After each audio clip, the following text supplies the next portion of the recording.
Bismillahirrahmanirrahim. Assalamualaikum warahmatullahi wabarakatuh.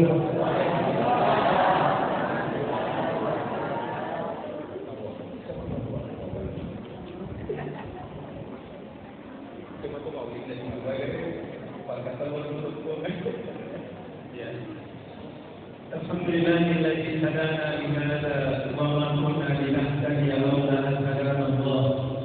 Wassalatu wassalamu ala man la nabiyya ba'dahu sayyidina Muhammad wa ala alihi wa sahbihi wa wala. Subhanaka la ilma lana illa ma 'allamtana innaka antal alimul hakim. Wa la hawla wa la quwwata illa billahil aliyyil azim. Amma ba'du. Yang terhormat Bapak-bapak dan anggota DPRD Kabupaten Pindrang yang saya hormati, Pak Camat atau yang wakil beliau, bapak-bapak, ibu-ibu, hadirin hadirat, semua yang hadir, saya mohon maaf tidak bisa satu persatu. Saya langsung saja dulu masuk ke materi.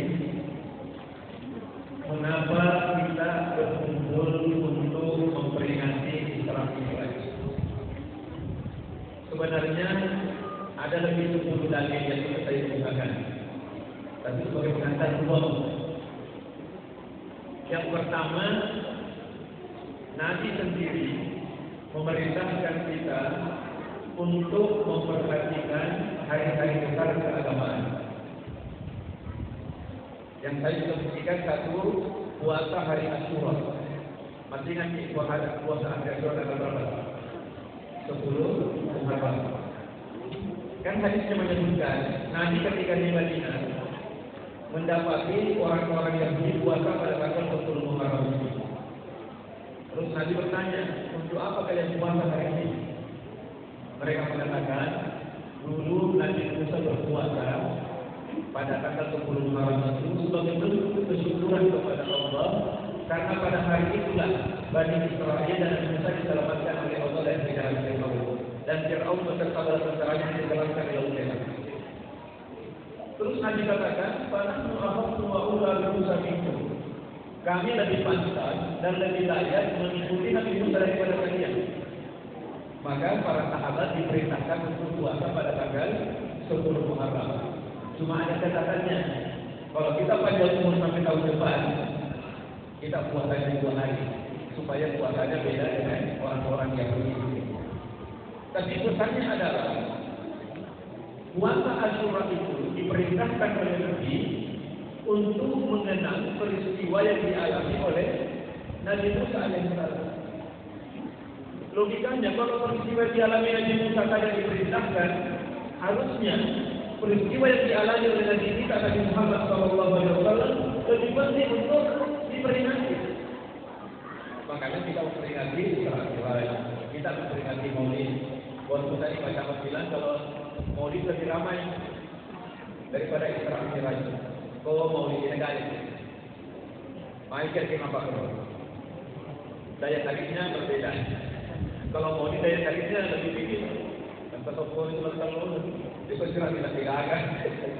Jadi insya Allah yang naik di sini betul-betul orang Islam. Ya, motivasinya betul motivasi agama. Dan yakin bilang yang tidak hadir Isra Mi'raj pasti terboleh anak dari yang mereka tidak boleh juga. Ini satu. Dari pertama, Nabi sendiri sangat memperhatikan kaitan waktu dengan peristiwa-peristiwa besar keagamaan. Yang kedua, dalam Quran surah Hud disebutkan, wa kullan naqussu 'alaika min anba'i rusuli ma nusabbitu bihi fu'adak. Jadi Nabi dikasih tahu sama Allah, itu seluruh kisah Nabi yang kami sampaikan kepadamu itu sangat Nabi terdahulu. Tujuannya adalah untuk memperkuat iman. Bayangkan Bapak Ibu, Nabi diperkuat imannya oleh Allah dengan cara apa? Mendengarkan kisah-kisah terdahulu, Nabi terdahulu. Kalau Nabi saja perlu dikuatkan imannya, apalagi kita. Caranya gimana? Mendengarkan kisah Nabi kita Nabi Muhammad Sallallahu Alaihi Wasallam. Di mana kita dengar kisah beliau itu? Dalam peristiwa peringatan hari besar keagamaan, Maulid, Isra Mi'raj, Quran, apalagi tahun baru Islam, itu kita dengar kayak kisah Nabi kita Nabi Muhammad Sallallahu Alaihi Wasallam. Saya kira dua alasan ini cukup menjadi dasar mengapa kita memperingati Isra Mi'raj. Apalagi Maulid lebih banyak lagi dari yang ya. Jadi tetaplah kita menjaga tradisi ini tadi Pak Syamul bilang di mana bumi dipijak, di sisi langit dilindung. Ini anak-anakku dari Gunung Alauddin. Di saya ini tugas pokoknya di Fakultas Tarbiyah sebagai kapolri PHI pendidikan agama Islam. Bagi ada yang saya mana?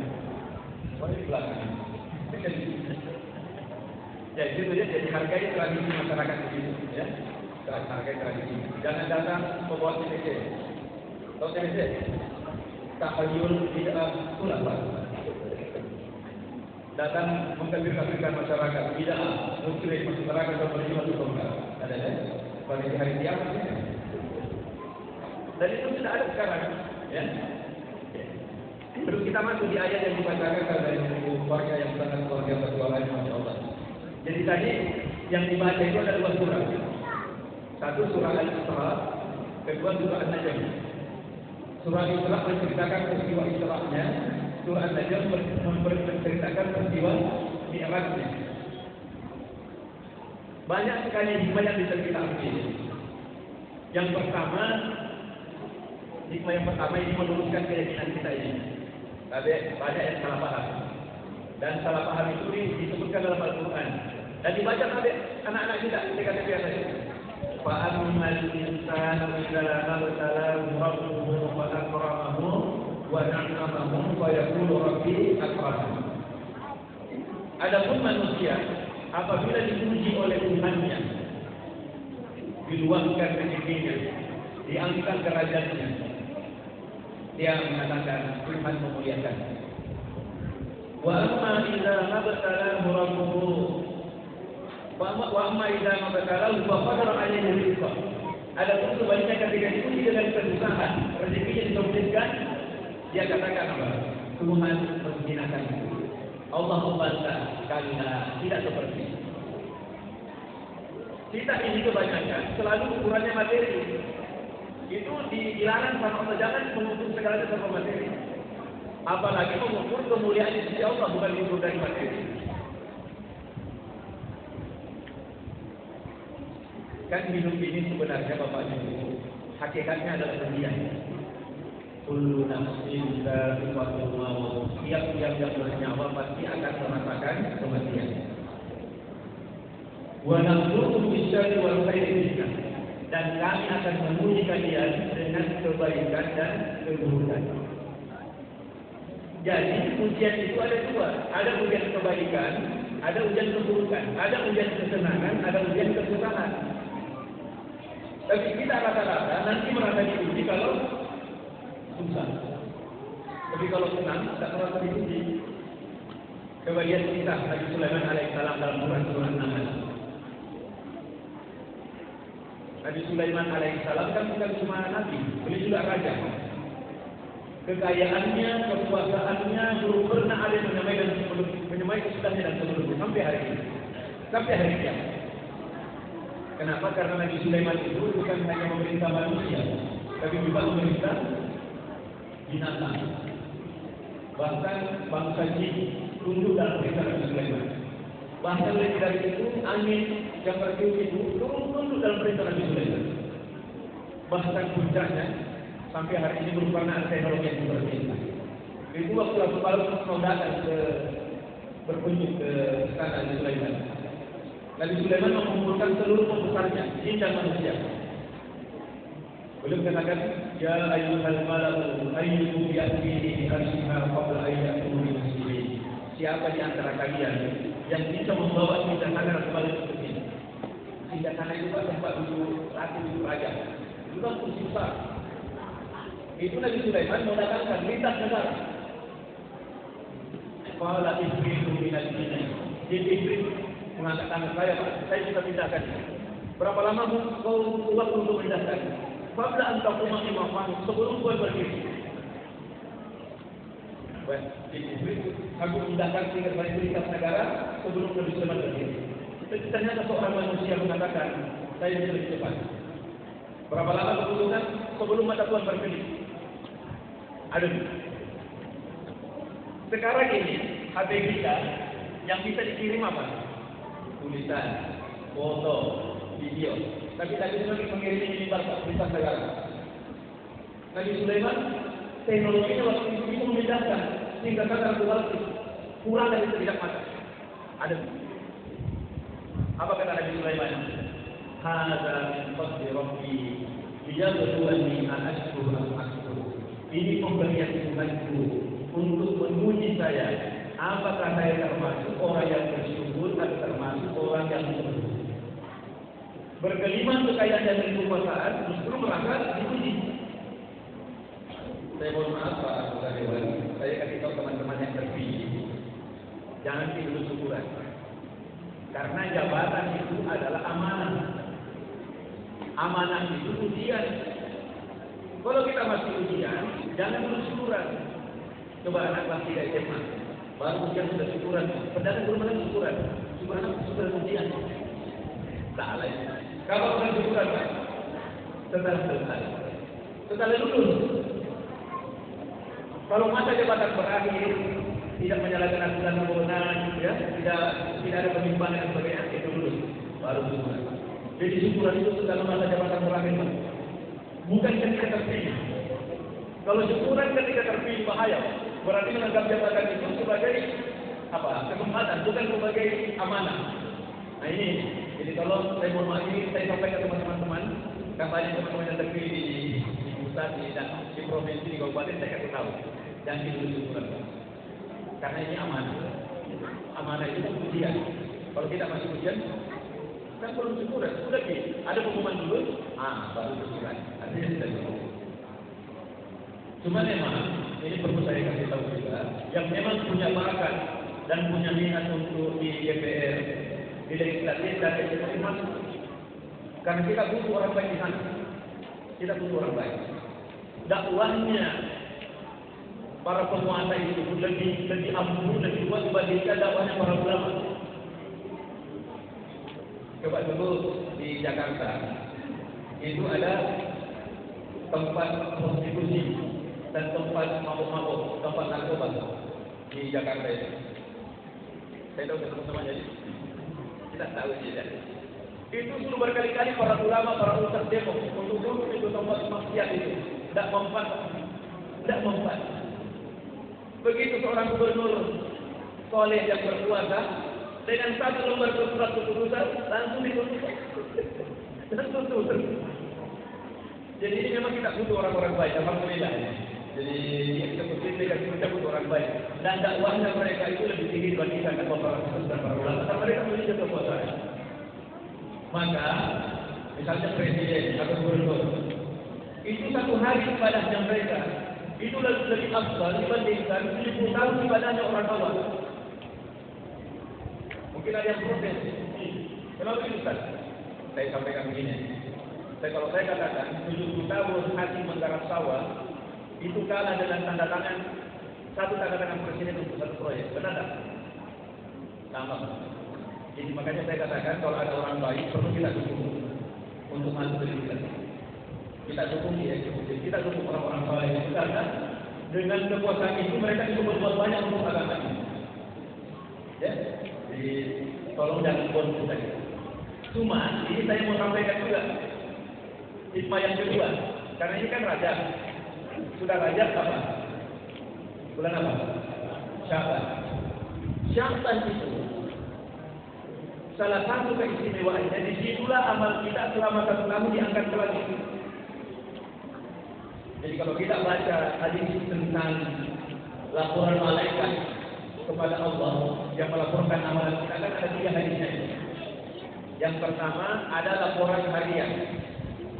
Laporan harian itu terjadinya di sholat jemaah isya, jemaah asar dan subuh.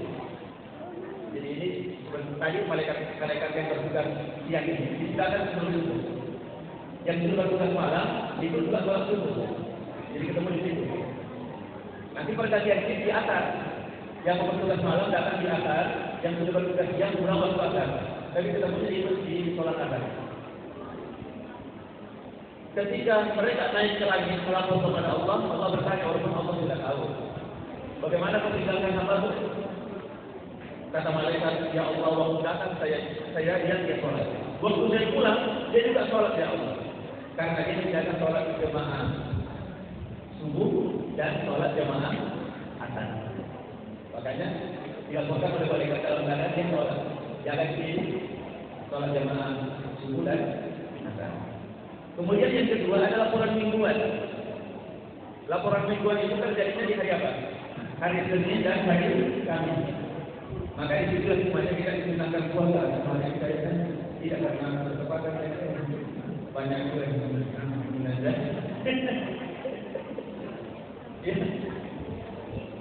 Itu setiap hari Kamis. Nanti tanya kenapa Rasulullah puasa setiap Senin dan Kamis. Beliau katakan, saya senang ketika saya dilaporkan ke langit dalam keadaan saya berpuasa. Maka itulah dimana kita disuruh puasa Senin dan Kamis. Kemudian yang ketiga, laporan tahunan, laporan harian, laporan mingguan, laporan bulanan ada. Yang ada laporan tahunan. Itu terjadinya di bulan Sya'ban. Tidak ada tanggal. Walaupun ada beberapa ulama mengatakan tanggal 15. Makanya tidak ada prediksi apa itu. Nisfu Sya'ban. Ya, kita baca surah Yasin 3 kali dengan niat satu minta pada 10 beribadah. Yang kedua minta dibuatkan rezeki untuk ibadah. Karena banyak ibadah harus pakai uang. Tidak jadi kalau tidak uang. Haji, umrah, kurban, wakaf. Kalau ada uang tidak cukup. Jadi minta dibuatkan rezeki untuk ibadah. Yang ketiga minta senantiasa dikapaskan iman. Karena iman kita ini terus naik. Kita minta kepada Allah terus jangan turun. Ya. Nah, yang menarik penjelasannya dari 3 hadis ini. Ketika amal kita diangkat ke langit, terutama di bulan Sya'ban itu, Allah mengampuni seluruh hamba-Nya yang beriman, kecuali 2 golongan yang tidak diampuni. Satu al-musyrik, orang yang masih menyebutkan Allah, dan yang kedua al-musyahid, orang apa? Kalau bahasa Makassar masih ada pembeda. Bahasa Makassar juga. Kalau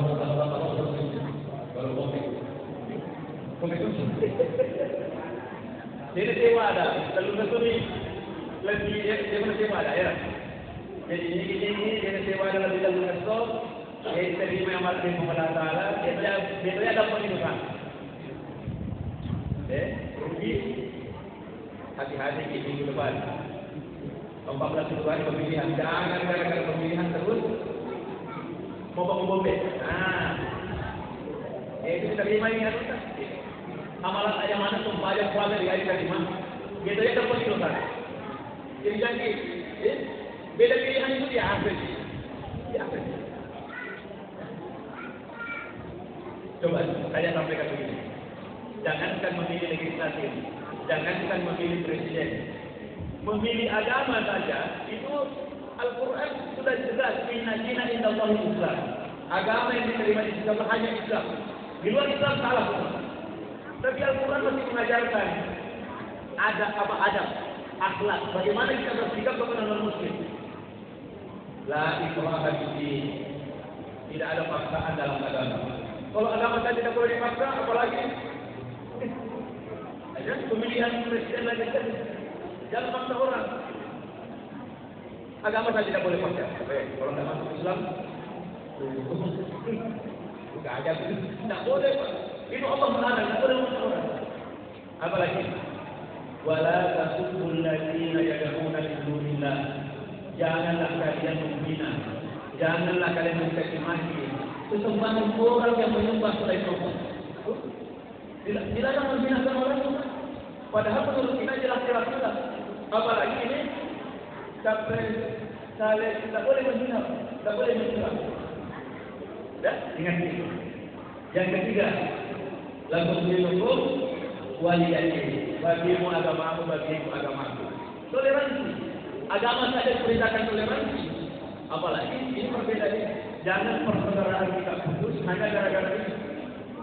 Rusak kita itu. Masalah yang ada. Agak dia terima ke mana? Dia dicarinya malak dan dia yang dapat kehidupan. Mau kamu apa? kebencian di dalam hati kita. Jadi jaga kebersihan hati kita. Ini saya ingatkan itu setelah Rajab ini kan 3 hari masuk di Syawal. Nah ini juga perlu saya ingatkan. Ramadan tahun ini itu awalnya kemungkinan besar berbeda. Kemungkinan besar awalnya berbeda. Jadi kalau Muhammadiyah kan sering puasanya. Tapi saya lihat kalau ketika kata hilal itu salah satu kalau pemerintah itu. Tapi tetap kita perlu hubungan. Dan menurut kebiasaan berbeda. Tapi lebarannya bersamaan sih. Saya kira nak kalau heboh ini. Yang heboh itu kalau lebarannya berbeda. Karena ini menyangkut dengan masalah kurang dan potong ayam. Jadi, tapi sekali lagi saya sampaikan bahwa perbedaan itu adalah hal biasa, tidak saling menghargai saja. Cuma memang nanti ada kita kayaknya menambah malam ganjil, malam genap. Kita disuruh mencari dari Qadar di malam ganjil. Dan kalau berbeda caranya pasti berbeda ilmunya. Makanya rajin dulu. Insya Allah masih dapat itu. Ya. Kembali kepada Israel. Subhanalladzi asra bi 'abdihi lailan minal masjidil haram ila al-masjidil aqsa. Subhanallah. Maha suci Allah, maha hebat Allah. Amin. Perhatikan itu ayat-ayat yang menggunakan kata subhanallah. Itu pasti adalah sesuatu yang luar biasa yang perlu diperhatikan. Peristiwa Isra Mi'raj ini juga adalah peristiwa luar biasa. Keluar dari kebiasaan. Misalnya, api panas dan membakar. Itu biasanya begitu. Tapi Nabi Ibrahim alaihissalam dikasih masuk dalam api, tidak terbakar, bahkan satu lembar bulunya pun tidak ada terbakar. Bahkan beliau kedinginan. Kenapa kedinginan? Karena Allah perintahkan kepada api untuk dingin. Ya nar, kuni bardan. Hai api, dinginlah. Api dingin. Nabi Ibrahim kedinginan. Untung ada perintah kedua, wassalam, selamatkan. Seandainya tidak ada perintah kedua, selamat, mati kedinginan Nabi Ibrahim. Dibenarkan. Itu namanya keluar dari kebiasaan. Itu disebut keluar biasa. Kalau dikasih masuk dalam api terbakar, itu namanya biasa. Jangan begitu.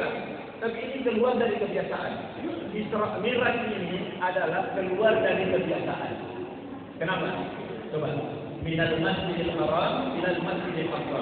Dari masjidil haram ke masjidil aqsa berapa jaraknya itu? Itu sekitar 1.250 kilo. Nampak di Google Maps. Kelihatan ini. Berapa jaraknya? Orang dulu kendaraannya hanya unta. Untuk perginya saja 1 bulan, pulangnya 1 bulan. Jadi baru Isra sudah tidak masuk akal itu. Karena keluar dari kebiasaan yang biasanya ditempuh 2 bulan, ini hanya sepertiga malam. Belum lagi Mi'raj. Oh, ini lagi luar biasa lagi. Coba lihat dalam Al-Quran. Walaqad zayyana as-samaa'a ad-dunya bimasabih. Sungguh telah kami hiasi langit dunia itu dengan bintang-bintang. Berapa jaraknya bintang terjauh? Ini mahasiswa. Berapa jaraknya bintang terjauh dari ini? Gampang. Tanya Google. Bintang terjauh dari bumi. Tadi baru saya lagi. Ternyata jaraknya dari bumi bintang terjauh itu 12,9 miliar tahun cahaya. Maksudnya ini. Kalau ada kendaraan yang bisa melaju sama dengan kecepatan cahaya 300.000 km per detik. Kalau kita biasa mengukur kecepatan, kita menghitungnya per jam. Misalnya motor GP, full gas, trek lurus.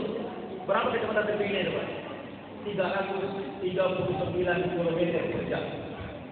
Coba mau diganti kita 100 mahal kira-kira. Dari 140 lagi kalau kita pilih kita tahu. Dari 140. Nah ya, dari 100 ke 10 atau dari 6. Itu per jam. Kalau pesawat jet tempur itu, jet tempur yang bawa bom itu mungkin kecepatannya hanya 2.500 km per jam sudah berputar penuh. Nah ini tadi kecepatan saya berapa? 300.000 km per detik. 300.000 km. Seandainya kita punya kendaraan sama kencangnya itu, maka kita bisa keluar dari langit dunia, belum di langit dunia, Pak, baru langit dunia. Setelah menempuh perjalanan 12 miliar tahun perginya, belum pulang. Makanya Abu Lahab, Abu Jahal dan Abu yang lain itu tidak percaya, Pak. Dia tak masker, dia udah buat. Dan kebetulan apa yang akan ada? Lebih dari itu sekalipun, kalau Nabi yang bilang saya percaya, karena beliau itu tidak pernah bohong. Ini perlu menjadi pelajaran bagi kita bahwa ada namanya logika semangat kuasa Allah. Jadi Allah itu maha kuasa, bisa berbuat lebih yang dibayangkan oleh manusia. Makanya kita semua tidak boleh putus asa. Tapi dia wajib bersebentuk putus harapan tidak boleh. Kenapa tidak boleh putus harapan? Karena Allah Tuhan kita itu maha kuasa. Allah Tuhan kita itu maha penyayang. Maka tidak boleh putus asa. Apalagi untuk ini Pak, boleh tak boleh. Allah maha kuasa. Apapun yang diperbuat dalam kondisi apapun.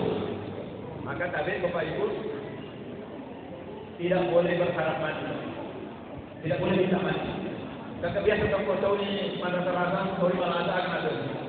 Kalau kira saya mati dari berapa pasal? Tidak boleh, tidak boleh begitu. Tadi kau terpaksa ni cari kamar tua, kamar dua kenapa? Doa minta mati. Bagi Pak Guru, siapa tahu tak perlu dengan saya pernah baca doa ini, Pak. 2 tahun lalu ya, saya kena mobil, susah nambah. Dia kurang mungkin pengalaman di menyelam di sungai, Pak. Pergi peluk, Bapak Guru apa ini? Boleh upah aja orang bantu pernapasan ini, pada aku peluk. Dia rumah nyawa. Saya dirawat 20 hari di rumah sakit, 4 hari saya di sini. Saya ada dipanggil sama satgas Polri, dikasih tahu sama satgas ibu melihat kondisi bapak saya ini sudah tidak lagi harapan. Jadi musyawarah bersama ibadah, di mana bapak memaafkan. Jadi mati. Ini kan itu. Waktu tak 4 jam. Kalau lewat dari 4 jam, tidak ada surat dari Pak Desa, diambil ke masyarakat. Masyarakat atau masyarakat? Tempat pembunuhan itu. Waktu itu saya baca doa itu, Pak. Allahumma inni makanan supaya kita lagi. Walau banyak akan kita. Ya Allah, hidupkanlah aku selama kehidupan manusia terdekat, dan matikanlah aku jika kematian sudah terbaik bagiku. Ternyata Allah menjadikan kehidupan manusia terbaik. Makanya hidup lagi. Walaupun menurut dokter tidak salah, Pak. Itulah ilmunya dokter, itulah pengalamannya. Untuk menyembuhkan tak lagi harapan. Tapi kalau Allah berkenan, hidup lagi. Makanya saya baca di sini. Karena Allah memberikan kesempatan. Makanya sekali lagi tidak boleh putus asa. Bagaimanapun beratnya penderitaan, tidak boleh putus asa. Apalagi tadi, apa kata Allah? Wala taqtulu anfusakum, janganlah kalian membunuh diri sendiri. Innallaha kana bikum rahima, karena Allah itu sangat penyayang kepadamu. Allah itu sangat sayang kepada kita. Kita langsung lompat. Ini inti dari surah 9 ini kan menjemput perintah sholat 5 waktu. Ini kaitannya dengan masalah tadi. Jadi tadi Bapak Ibu, tidak ada orang yang tidak ada masalahnya. Semua orang pasti ada masalahnya. Kalau ada orang yang kelihatan tidak ada masalahnya, bukan berarti tidak ada masalahnya. Macam itu. Jadi cuma pintar menikahi, Pak. Tapi pasti ada masalah. Coba, yang remaja, masih bujang, masih jomblo, apa masalah? Mau menikah. Jadi kita buat mana itu? Masalah kan? Setelah cukup buat mana ini, dia bisa menikah. Masalahnya selesai. Muncul masalah baru, Pak. Mau punya anak. Setelah punya anak, masalah selesai? Tidak, bertambah. Kali membeli pokok, membeli susu. Tidak ada habis itu masalah. Tidak ada habis itu masalah. Nanti kita mati baru habis itu masalah. Jadi jangan pernah bayangkan ada dunia tidak ada masalahnya. Oh, namanya kehidupan ini masih ada masalah. Cuma saya katakan tadi, dua-duanya ujian. Jadi masalah itu ujian, kesan itu ujian, kesenangan juga ujian. Sebenarnya caranya gampang secara teori. Kalau ujiannya kesenangan, menyikapinya apa? Bersyukur. Kalau ujiannya kesusahan, bersabar. Itu di luar. Sabar, syukur, sabar. Ibu-ibu saya mau tanya nih, harusnya kita ini lebih banyak bersyukur atau lebih banyak bersabar? Ayo ibu-ibu. Lebih banyak bersyukur atau bersabar? Bersabar atau bersyukur? Bersyukur atau bersabar? Benar. Benar. Harusnya kita lebih banyak bersyukur. Kenapa? Karena nikmat Allah itu tidak terhitung. Wa in ta'udhu ni'matallahi la tuhsuha. Jika kalian akan menghitung nikmat Allah, paling pasti kalian tidak akan mampu menghitungnya. Masalah hidup jadi sedikit ini. Makanya harusnya kita lebih banyak bersyukur dibandingkan bersabar. Ibu, kalau ada pilihan, ibu pilih diuji dengan kekayaan atau kemiskinan? Kekayaan itu ujian, kemiskinan juga ujian. Kalau disuruh memilih, ibu pilih mana? Diuji dengan kekayaan atau kemiskinan? Pilih jadi orang miskin. Pasti bilang, pilih jadi orang kaya Ustaz. Karena saya nanya sih, mana lebih banyak tidak lulus? Yang diuji kemiskinan atau kekayaan? Yang banyak tidak lulus? Kekayaan banyak tidak lulus. Ibu pilih mana? Diuji kekayaan atau kemiskinan?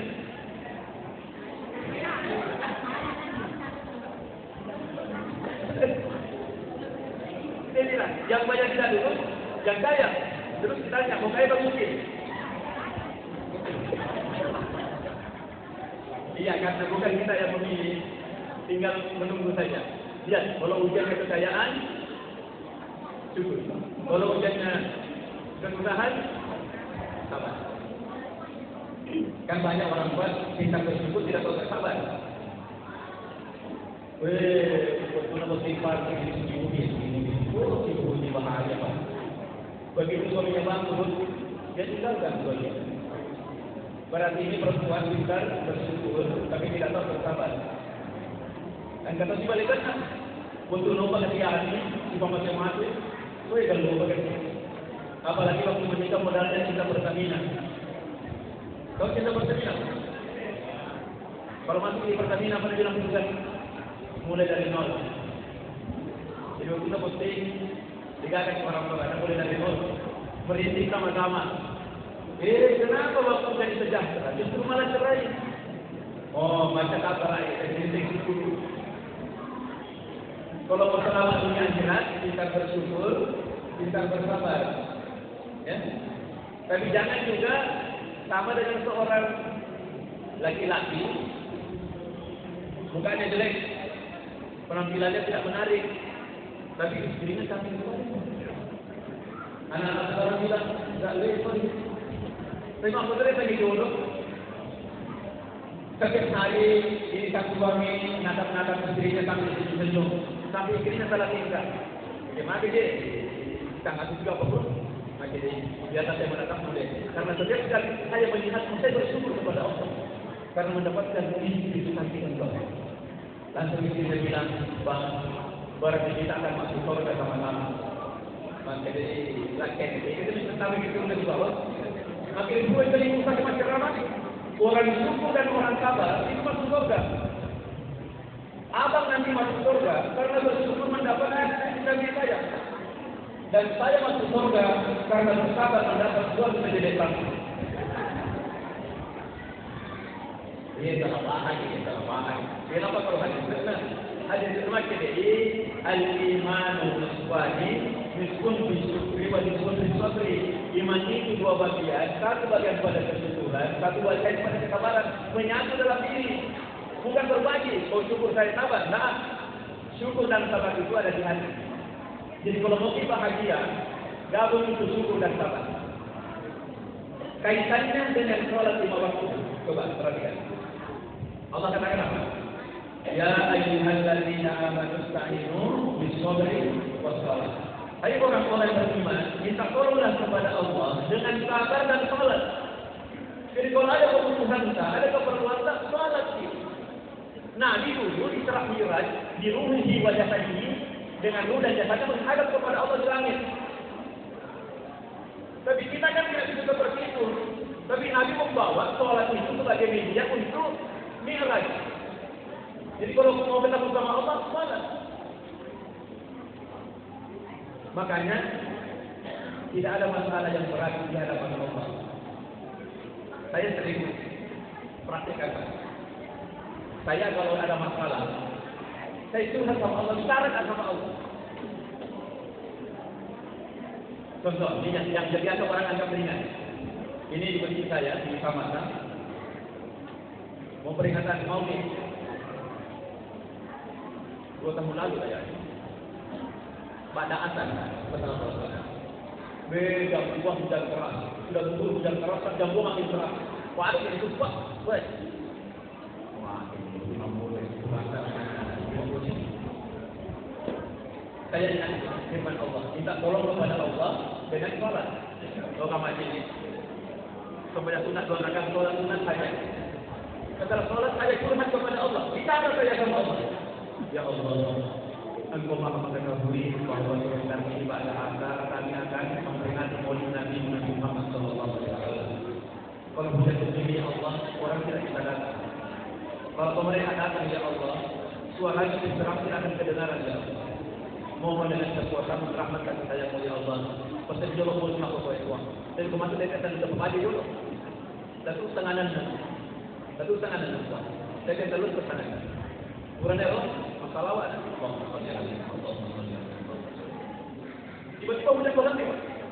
Hujan berhenti. Hujan jalan. Wih, kita dulu. Payah. Alhamdulillah, Pak. Peringatan Maulid berjalan dengan lancar. Setelah jam 5 selesai, makan bersama dengan Ustaz, berceramah dengan teman-teman. Ustaz minta pulang, pamit pulang silakan. Cerita, tiba-tiba hujan keras lagi, saya dijumpa lagi. Kita jamin. Oh, setengah. Jadi kalau hal seperti itu dan itu berkali-kali bukan cuma 1 kali. Saya undang ceramah takziah sudah maghrib, kerasnya hujan. Setelah sunat 2 rakaat ya Allah, sama doanya. Begitu selesai sholat isya berhenti hujan. Begitu saya assalamualaikum menutup ceramah assalamualaikum langsung hujan keras. Maka salah dan benar waktu. Maka lebih kurang apa ceramah kurang macam bagaimana? Bagaimana? Harus kaget. Kita seperti dulu dibuang ke rumah. Bukan cuma 1 kali Pak. Waktu saya juga di rumah di Tamaka, ada kelebihan dananya 13 kali 15. Akhirnya dia memberi. Saya akan mengenal kalau Ustaz, maka yang mana?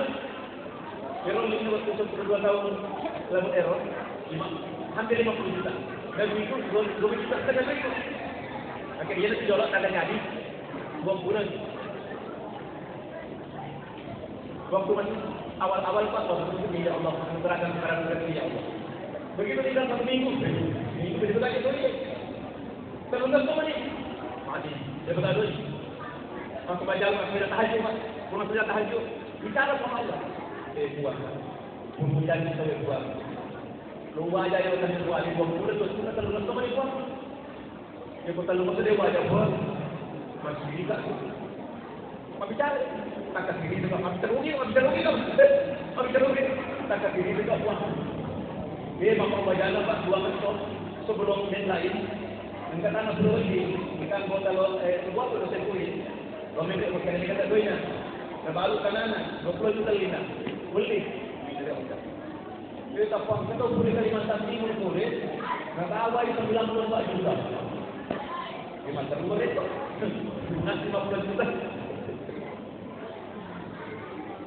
Jadi kalau ada keperluan, ada masalah, ada keterdesakan, apa aja sih? Selesai Pak. Selesai. Cuma biasa kita kurang yakin Pak. Nah, itu gimana masalahnya? Ini. Qul Allahu antum mujibuna bil ijabah. Berdoalah kepada Allah dengan keyakinan bahwa doamu dikabulkan. Tapi lihat Tuhan surah Al-A'raf, kisah terusirnya iblis dari surga. Ketika iblis diusir dari surga karena kesombongannya, Iblis sudah di dalam surga, sombong, diusir keluar. Kita ini masih di luar. Mau masuk surga, Pak? Mau masuk surga. Terus ada kesombongan di hati. Nah, bagaimana cara kita masuk surga? Nah, yang di dalam banyak mungkin. Jadi jangan ada kesombongan di hati. Ini yang menarik. Ketika ini diusir dari surga, dia berdoa kan?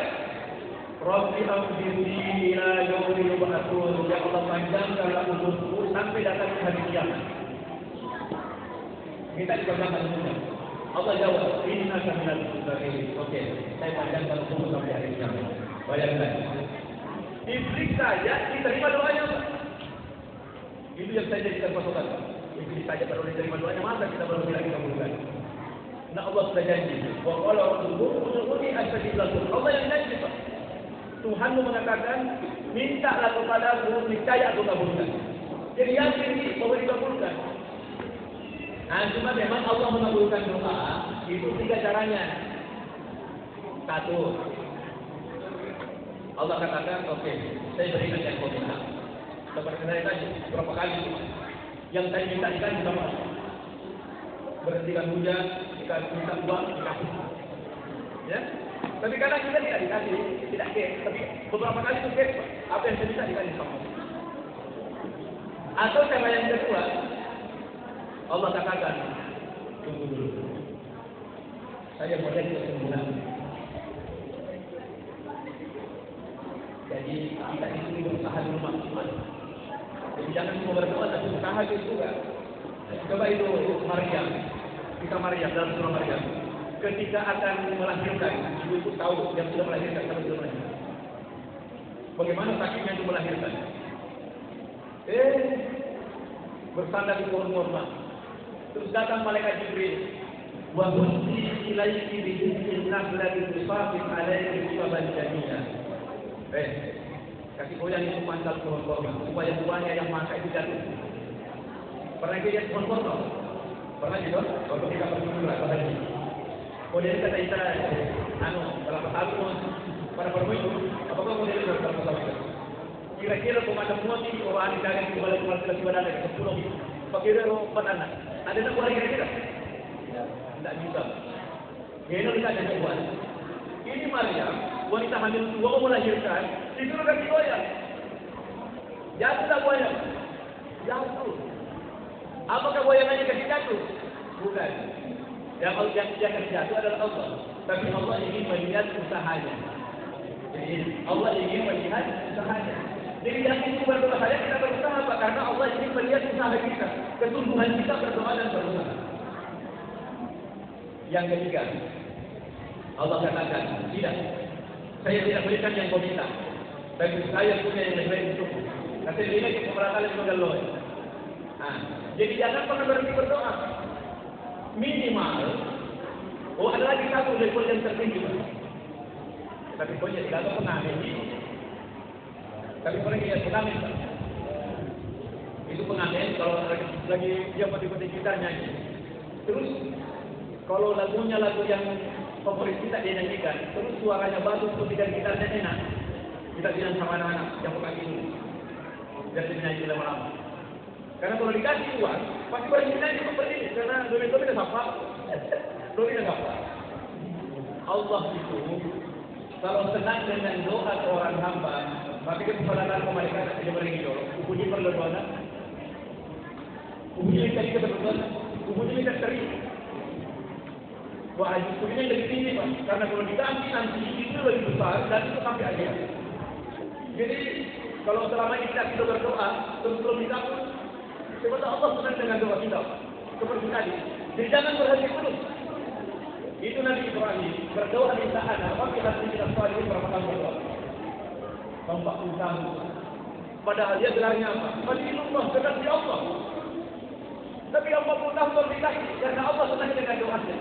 Tapi memang, walaupun tua baru dikasih, tapi dari keturunannya itu lahir 19 tahun itu. Luar biasa kan. Jadi jangan berhenti berdoa. Bahkan ada riwayat di akhirat nanti, ketika kita menerima catatan amal nanti, terus Allah katakan, orang kita baca semua kitab amal itu. Kembali nafsika al-yawma 'alaika hasiba. Sungguhlah kalian berhisab diri sendiri. Kita buka di catatan amal. Wih. Depa. Agak dia negara ada yang polanan. Jadi dia kumpul dia. Jadi ada catatan amal yang banyak sekali. Dia tidak tahu dari mana karena dia tidak ingat di mana saya lakukan ini. Maka dia pemula Ta'ala. Aduh ya tu kalau dua puluh kalau biasa mereka di Cina macam di catatan pahala itu. Maka mereka yang boleh berbuat. Menjadi saya mampat gue. Ajar kata saya berdoa kepada jamaah amanah ni. Oke. Sekarang saya lanjutkan kisah Iblis ketika takut tidak di surga itu. Terus dia bersumpah. Yang min baini aydihim. Saya akan pasti mendatangi anak cucu Adam dari arah depan. Wa min khalfihim dari belakang. Wa an aymanihim dari kanan. Wa an syamalihim dari kiri. Tempat penjuru disebut oleh Iblis akan didatangi untuk menyesatkan diri. Ulama tafsir mengatakan ada dua tempat yang tidak disebut oleh Iblis. Atas dengan bawah. Ini penting. Kenapa di atas dan bawah tidak bisa diguna oleh Iblis? Karena di atas tadi ada tempat munajat kita kepada Allah, di bawah ada tempat kita bersujud kepada Allah. Coba, kalau anak tak menelpon, bapak lahir itu tak dengan selamat, apa yang kita lakukan? Sujud syukur. Sujud syukur. Jadi kalau kita lagi tenang lagi kemana Pak? Ke bawah. Kalau kita lagi susah, kemana Pak? Naik. Dan itu tersimpul dalam sholat 5 waktu. Jadi syukur dan sabar tersimpul dalam sholat. Jadi kalau mau bahagia, jaga sholatlah baik-baik. Perbaiki sholat. Lakukan dengan baik, lakukan dengan khusyuk. Baik gerakan maupun bacaannya. Oh tadi ini saya mau ingatkan. Jangan sampai masuk pada imam baca bawah begitu. Ini ada orang tua. Soalan itu kita bawa pribadinya. Dia rumah itu kita bisa. Nah itu masuk pajak. Kurang masuk pajak maka dia bisa solid. Ini kalau berbalik. Atau pajak kopemos. Dia pun masuk pajak. Maka kurang naik turun ala-ala. Dia dewa. Dia rasa dia. Pajak kopemos. Mereka terlalu masuk pajak Pak. Disuruh ulangi masa dulu. Mereka kalau yang ulangi salah betul. Masih bisa kita perhatikan. Pak Guru pada kita. Ternyata mengapa Rasulullah SAW mengatakan dia boleh sholat? Karena ternyata ada satu gerakan yang salah. Tapi perhatikan ini. Kata Nabi, sejelek-jelek pencuri adalah pencuri dalam sholat. Mencuri dalam sholat. Yang mana mencuri dalam sholat? Ruku. Allah. Sami Allah. Dia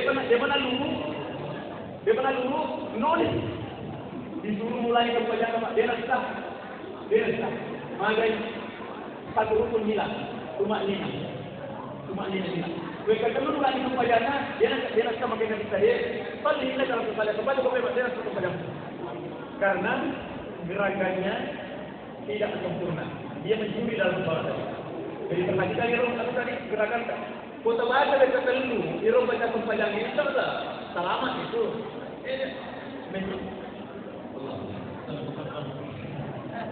Dia macam ni, namanya tumak nina, diam sejenak, baru bergerak. Jadi, kalau suku gerakannya, termasuk bacaannya supaya tidak khusyuk dalam sholat.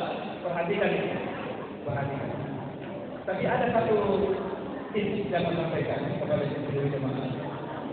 Yaitu waktu baca sekalian ini. Dia terima yang dia lagi. Jadi mau beri jamaah ini pasti terima. Jadi mau beri jamaah yang diperiksa pertama itu Pak Imam jauh diperiksa. Kalau nanti itu pajangan terima mana boko? Terima mana? Yang Pak Imam dia diperiksa boko di mana? Bagaimana? Kalau kan kita diterima dari mana? Kalau dia diterima duit, kiri lagi periksa. Sampai pertama dia diterima, sampai kedua, sampai diterima, sampai ketiga, sampai seterusnya. Kalau kita puncak kita diterima semua, maka di mana ada itu sebagai apa berbeda amat. Terima itu berbeda amat. Jadi kalau akan berbeda pasti jadi berbeda amat. Berkerjaan. Kemudian ini tentang sholat isya dan subuh. Rasulullah SAW bersabda, laisa sholatul asqal 'alal munafiqina min sholatil fajr wal isya.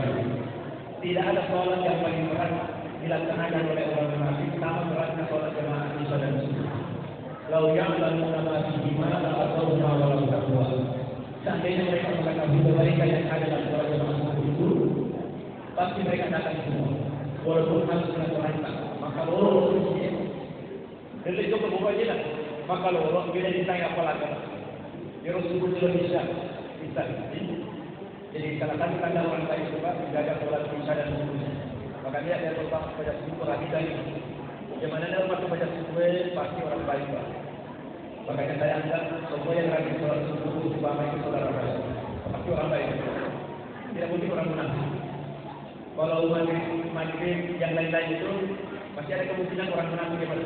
Tapi kalau isya dengan subuh apalagi subuh khusus itu pasti dia orang beriman. Sekedar hubungan, ada seorang sahabat meninggal dunia. Jadi belum masuk baca subuh, sampai itu kejadian.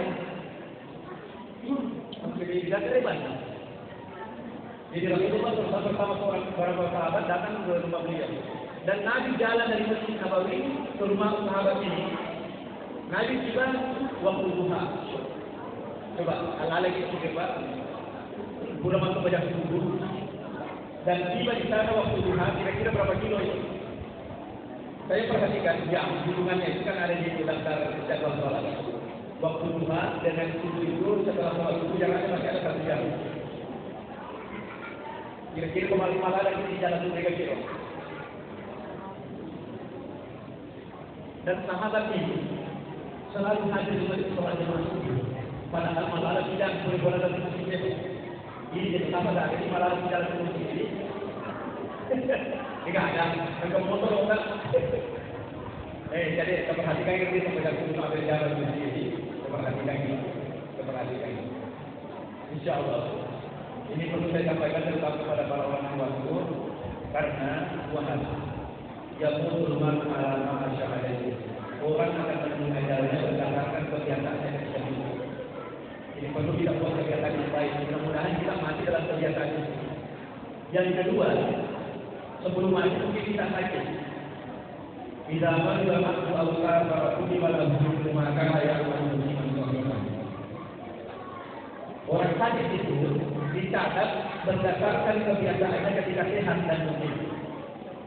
Jadi kemarin tadi ada kebiasaan kebiasaan ya, misalnya masuk pada jamaah di masjid mau itu mengaji ini terus masuk pada Tuhan sudah tahajud terus malah kita dia itu lihat pokok mana dia walaupun tidak dilakukan lagi catatan pahalanya tetap jalan.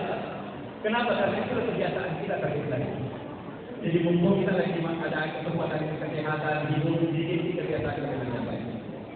Yang terakhir tidak. Maka besok hari ini kalau ada salah ada tadi berjumpa lagi masyarakat setengah jam.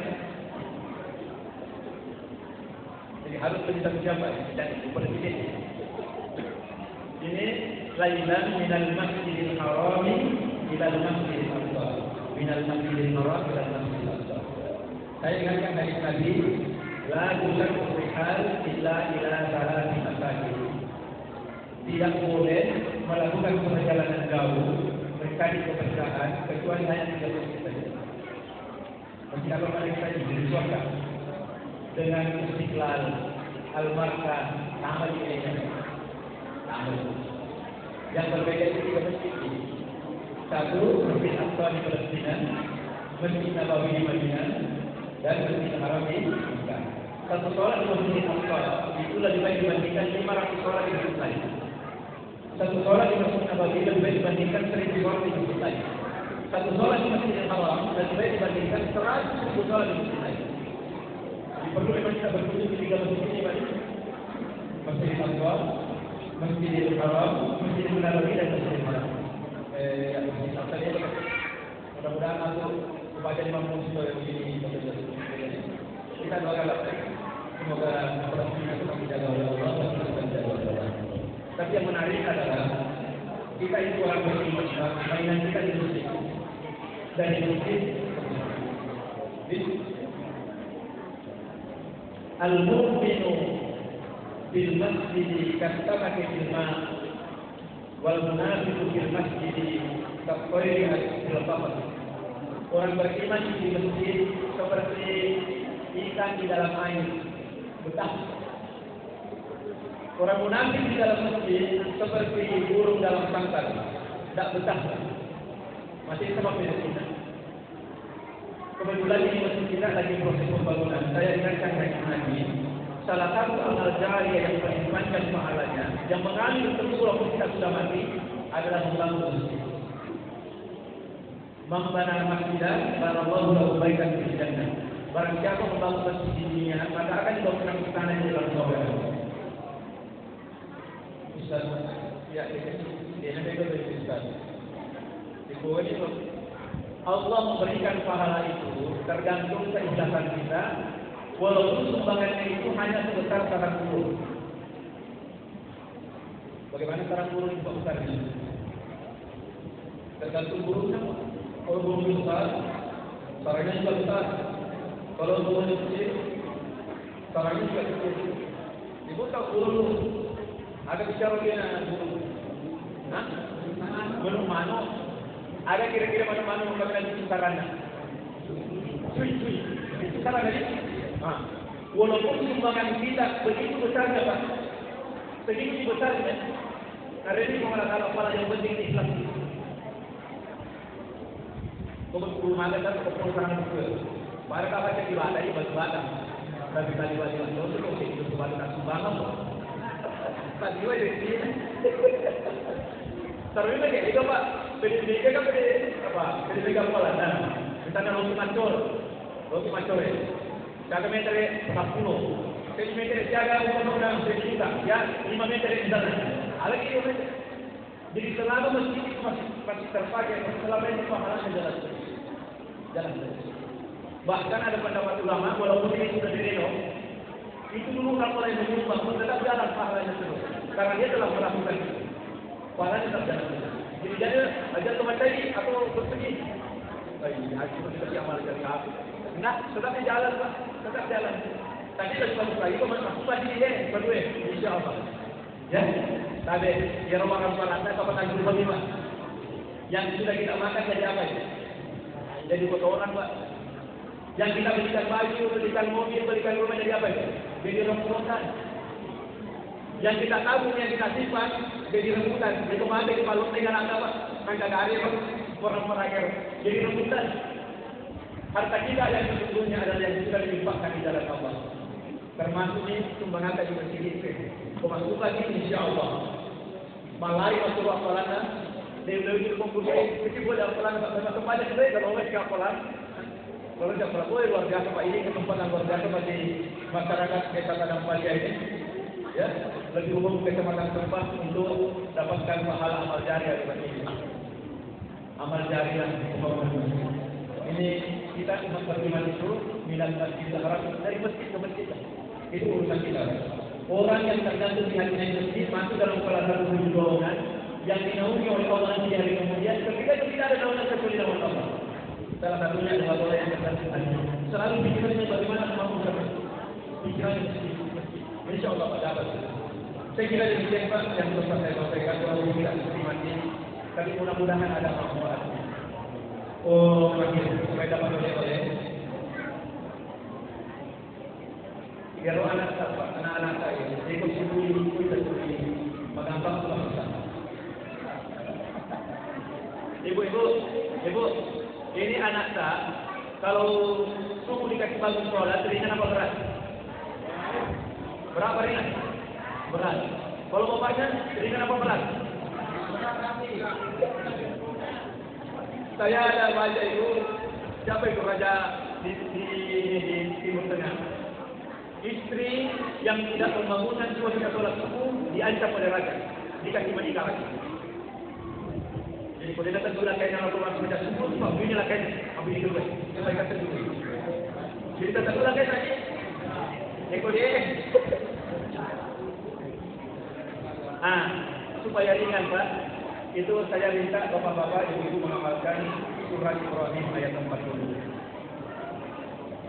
Ini saya baca, ada seorang ustaz, 6 anaknya. Dia kan turun masuk aja. Lo kecil ada masih berjam, dia kan itu buat. Ya, ada tambah dong, saya bukan keluar kepada anak. Ternyata yang dia baca, Rabbi ja'alni muqimas shalah wa min dzurriyyati rabbana wa taqabbal du'a. Nanti kita lihat dalam surah ini. Ya Allah, yang kita lakukan orang yang berikan sholat, berikan pula dengan turunan. Insya Allah, anak-anak kita itu tak berat disuruh sholat. Karena ingat bapak ibu, bapak ini, bapak-bapak dan bapak, kita itu boleh keluarga. Oh, engkau tidak sempadan anggota keluarga, kalau belum kita putaran seremoni. Seremoni masuk pada, bini tak tidak sempadan, bini tak naik. Anak tidak sempadan, kalau kita putaran, tanggung jawab. Makanya supaya ringan kerjaannya, amalkan tadi. Rabbi ja'alni muqimas shalah wa min dzurriyyati rabbana wa taqabbal du'a. Mari kita duduk terang dengan Muhammad sallallahu alaihi wasallam. Mudah-mudahan kita semua termasuk orang yang mendirikan sholat yang menjalankan kita semua. Dan semoga Allah memberi kita untuk menjadi akidah yang lurus sampai ajal menjemput dalam keadaan kita husnul khotimah. Amin ya rabbal alamin.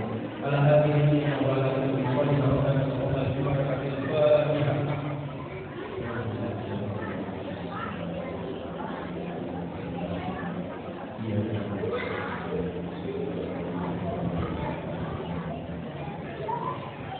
Amin.